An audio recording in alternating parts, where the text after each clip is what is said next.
I'm now tremendously honored to introduce our esteemed guests and treasured heroes who joined us today, our World War II veterans.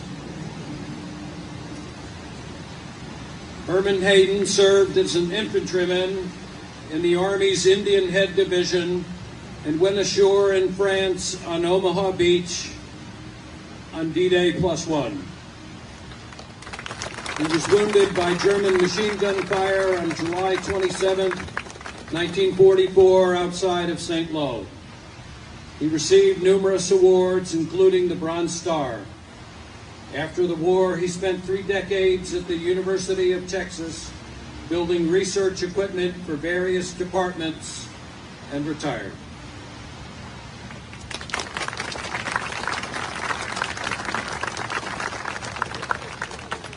George Arnstein served as the United States Army's 76th Cavalry Reconnaissance Troop mechanized in the European theater, including the Battle of the Bulge. After the war, Mr. Arnstein went on to earn a bachelor's and PhD from the University of California at Berkeley.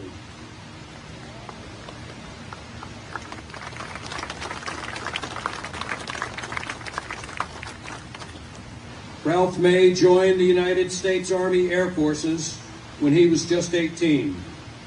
He was preparing for Air Cadet training to process veterans' points for discharge when the war ended. He was sent to Randolph Field to process enlisted payroll.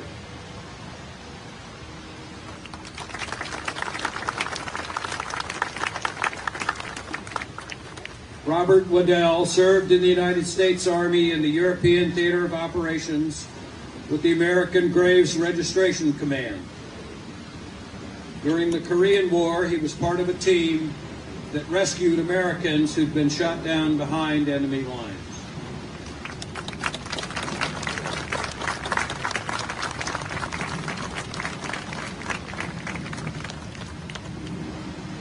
Melvin Belowski served in the European Theater of Operations for occupation duty in Germany. Duties to manage medical functions in an American prisoner of war camp.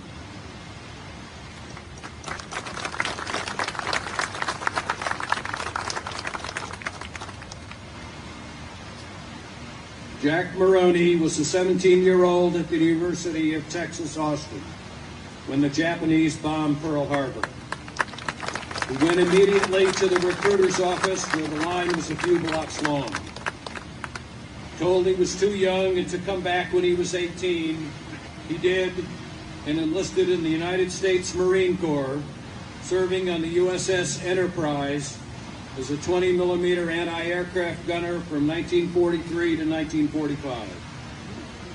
After the war, he became a lawyer and has practiced law since 1957.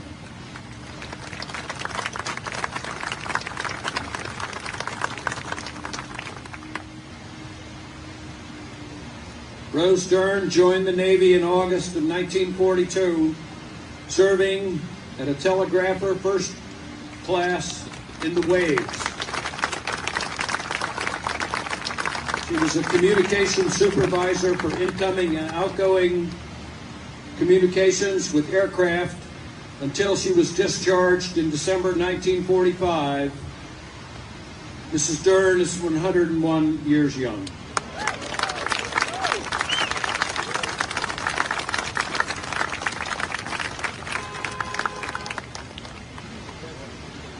Retired Air Force Major Lou Griffith joined the United States Army Air Forces in 1942 and was stationed in Corsica, Italy, serving in the 12th Air Force.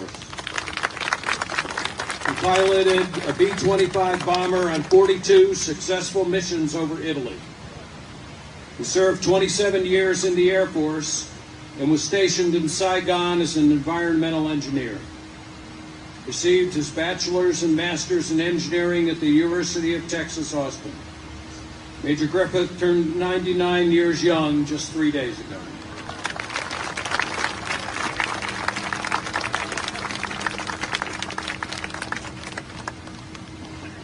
Retired Army Lieutenant Colonel Huey Lamb was attending Texas A&M and left school to join the U.S. Army Air Corps.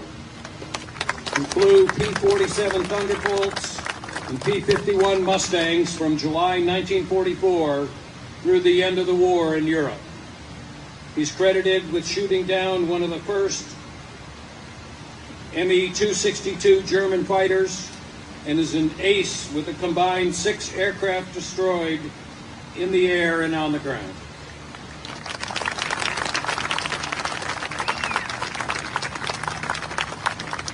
James Bennett joined the Army in 1943, served as a firefighter and pump truck operator.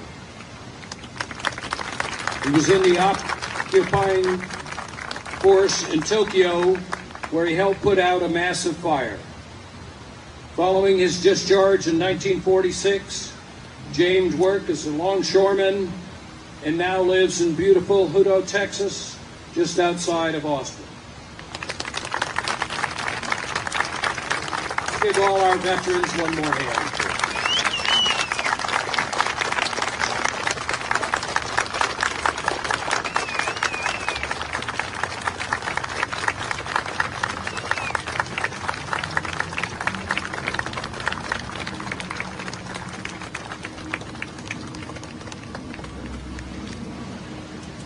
I'm now privileged to welcome to our podium today's keynote speaker, Admiral Christopher Grady, 12th Vice Chairman of the Joint Chiefs of Staff.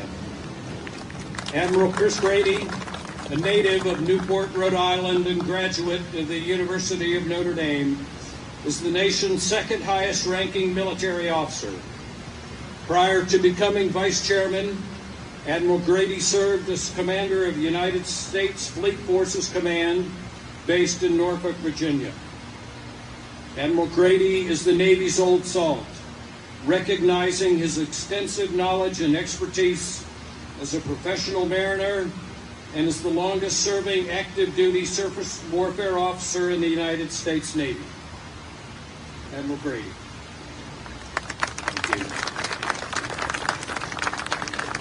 you. Good afternoon, everyone. Thank you for joining us here today. And I think you would agree with me that it's an honor to be in the presence of these great Americans. So how about one more round of applause for that?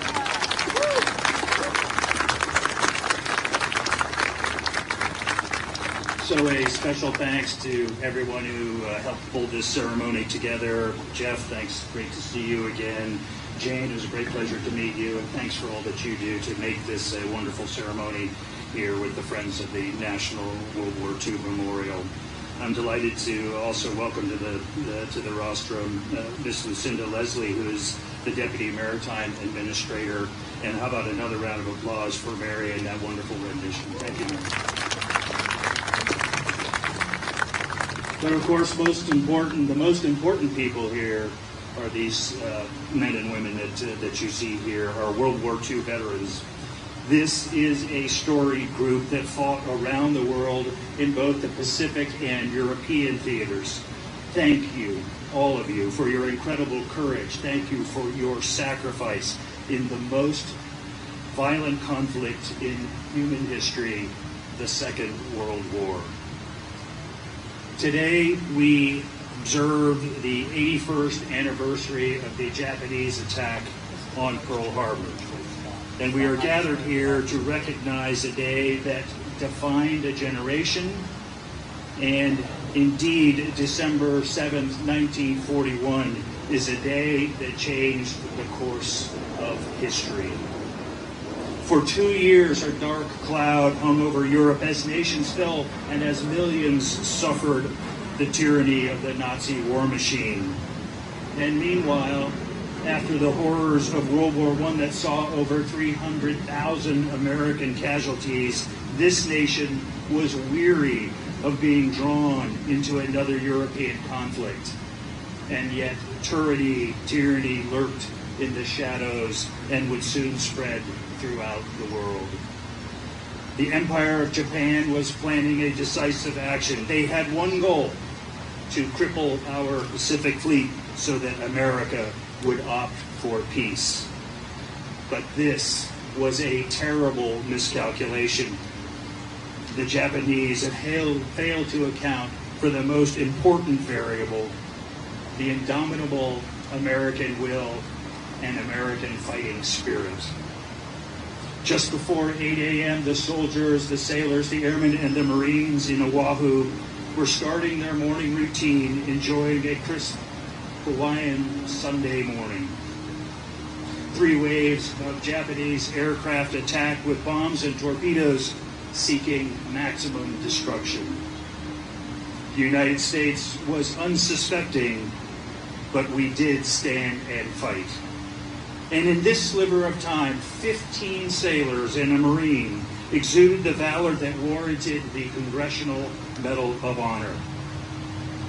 Sailors like Chief Aviation Ordnanceman John Finn, who drove from his home to the Naval Air Station to man a .50 caliber machine gun. And even after being severely wounded, he continued to repel enemy aircraft. Like machinist mate first class Robert Scott, who chose to stay in a flooding compartment of USS California to keep an air compressor functioning that allowed the battleship's guns to keep firing until the ship finally went down.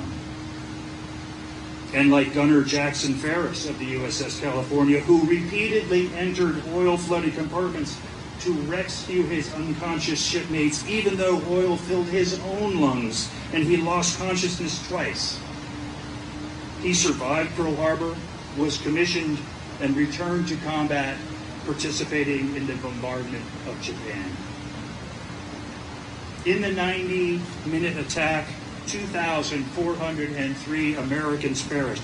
19 U.S. Navy ships and 328 aircraft were damaged or destroyed.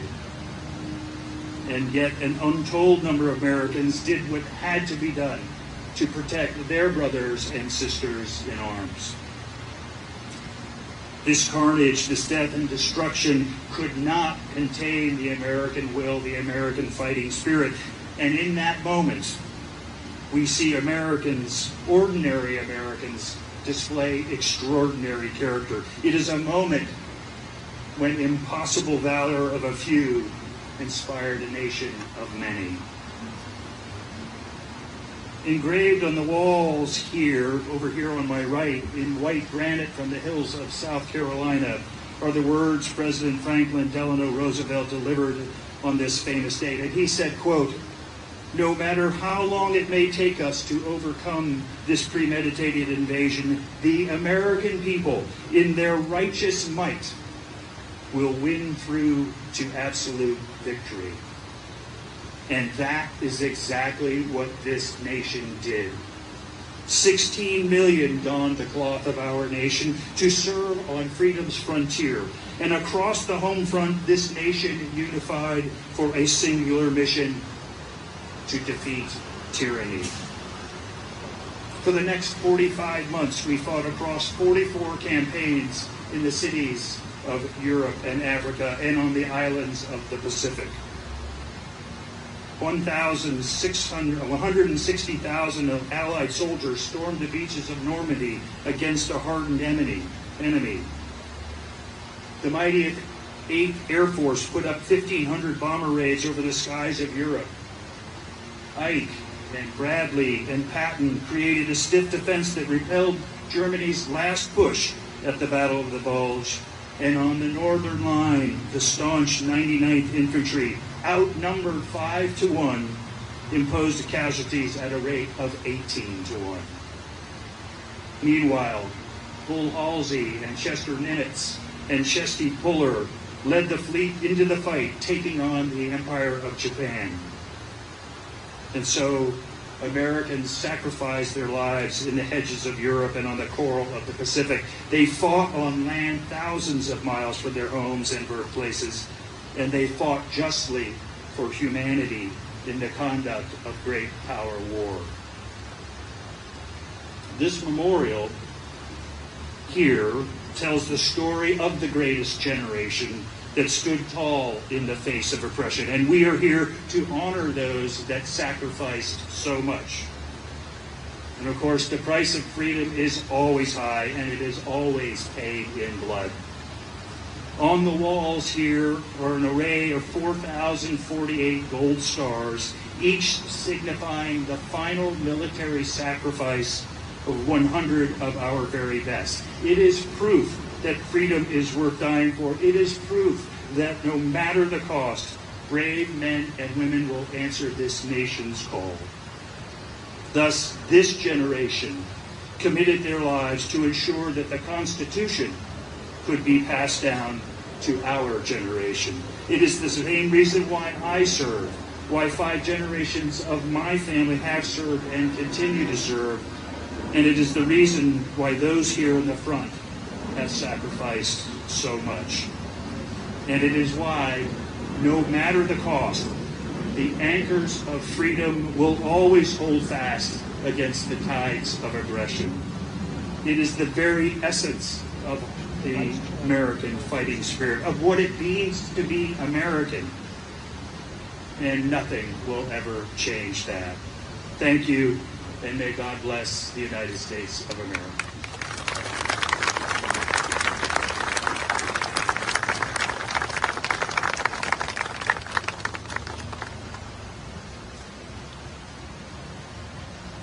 Ladies and gentlemen, please remain seated while we now prepare for the official wreath laying at the Memorial's Freedom Wall.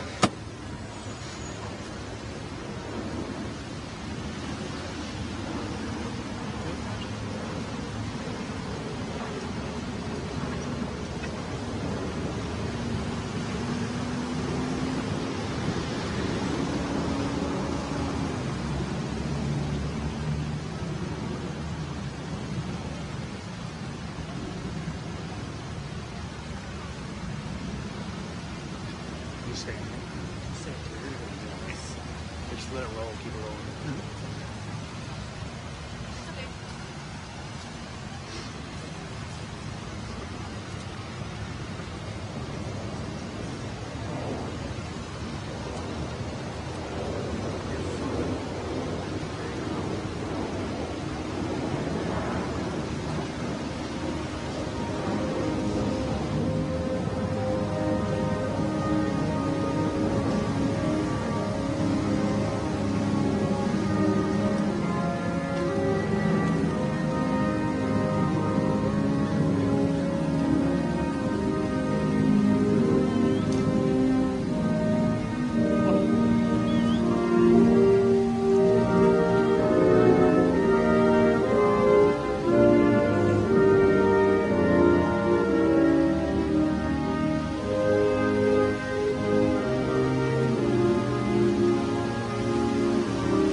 Representing the United States of America is Vice Chairman of the Joint Chiefs of Staff, Admiral Christopher Grady, accompanied by World War II veterans, Mr. Herman Hayden and Mr. George Arnstein.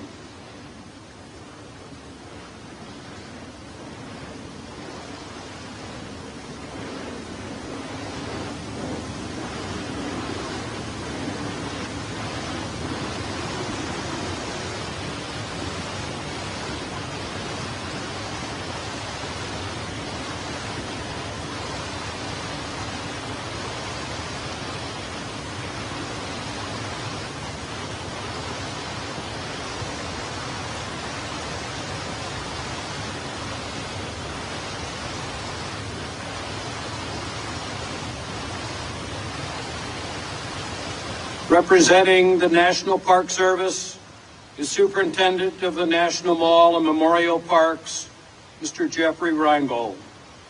He's accompanied by World War II veteran, Mr. Ralph May.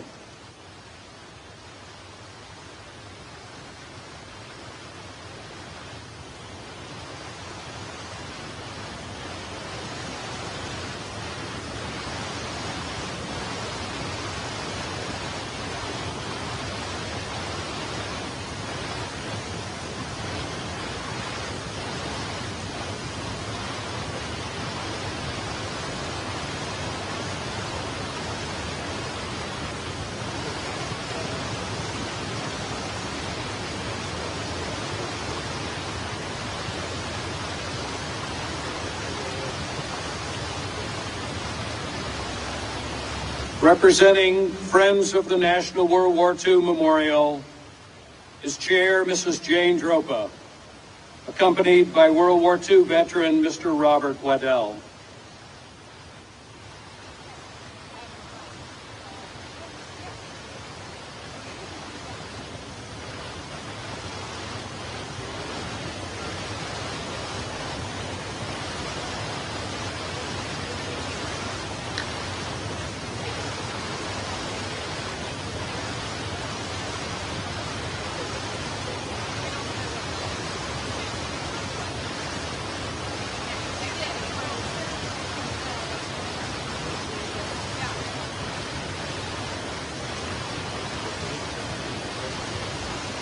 Representing the United States Army is retired Major General John Hurling, accompanied by World War II veteran Mr. Melvin Belowski.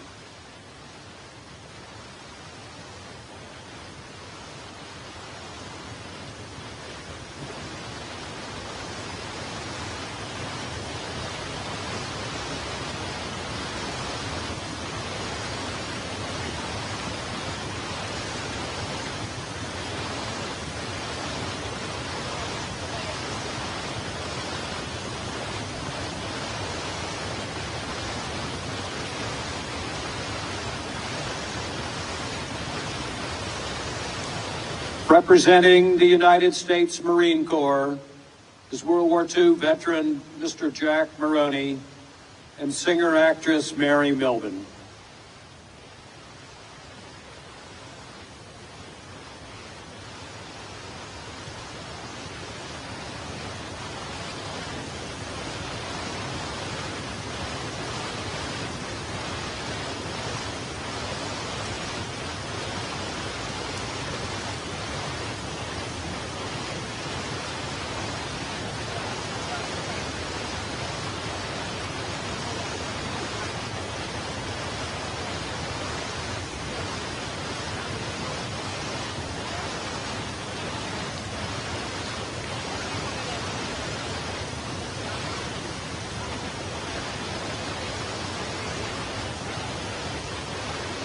Representing the United States Navy is Chaplain Chad Asbury, accompanied by World War II veteran Mrs. Rose Dern.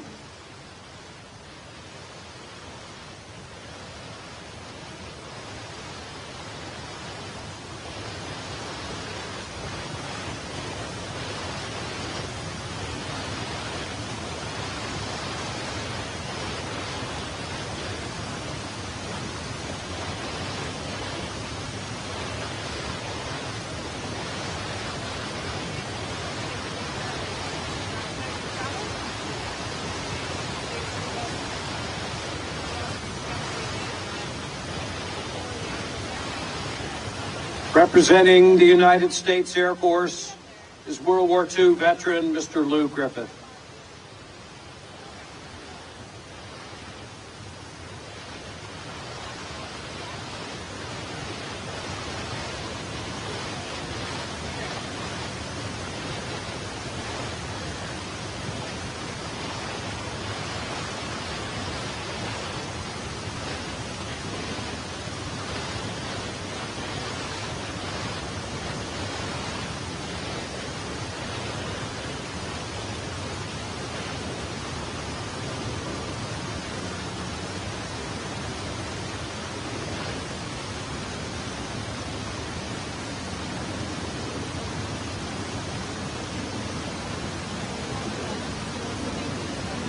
Representing the United States Space Force is World War II veteran Mr. Huey Lamb.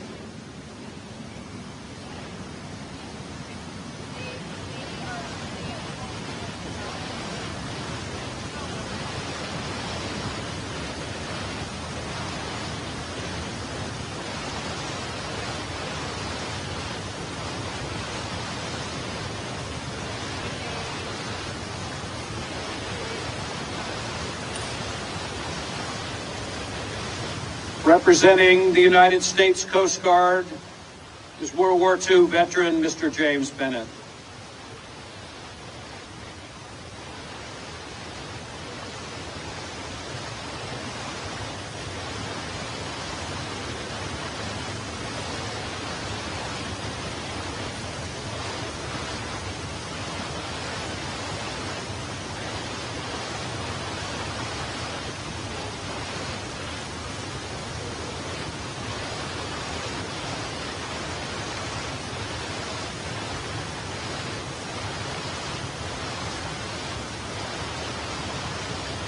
Representing the United States Merchant Marine is Deputy Maritime Administrator Lucinda Leslie.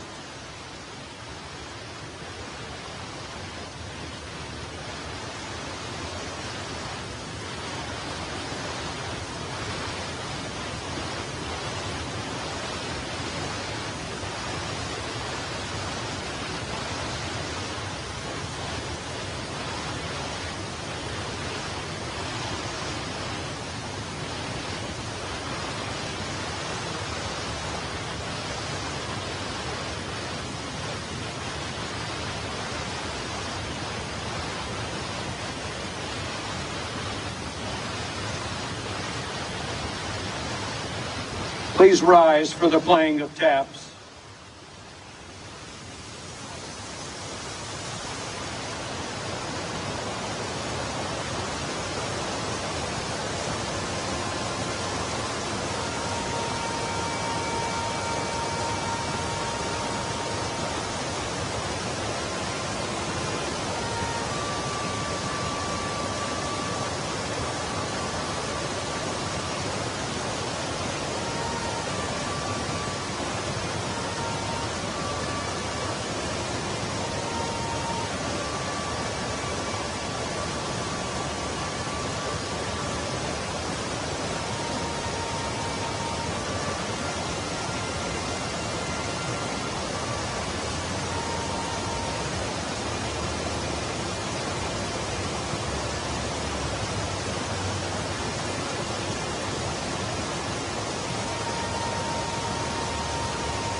We've now arrived at the part of the ceremony where we'll play our service song. Please stand during the playing of your service song for that of a loved one to be recognized for your service.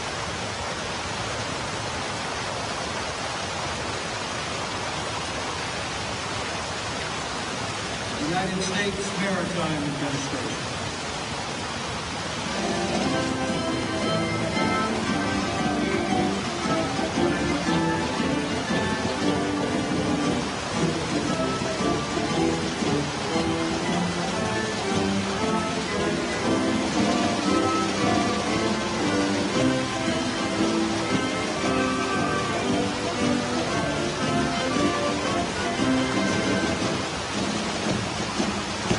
United States Army.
United States Navy.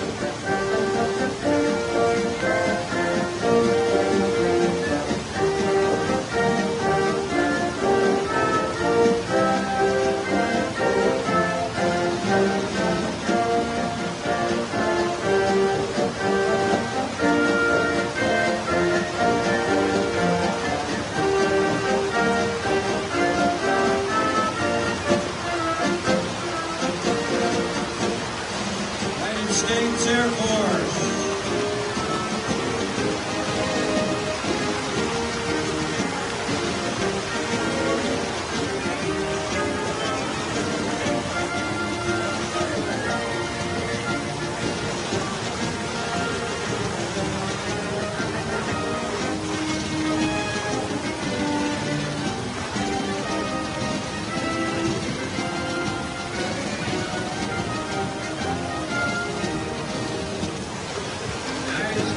Space Force.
Hear it for the United States Navy Ceremonial Band.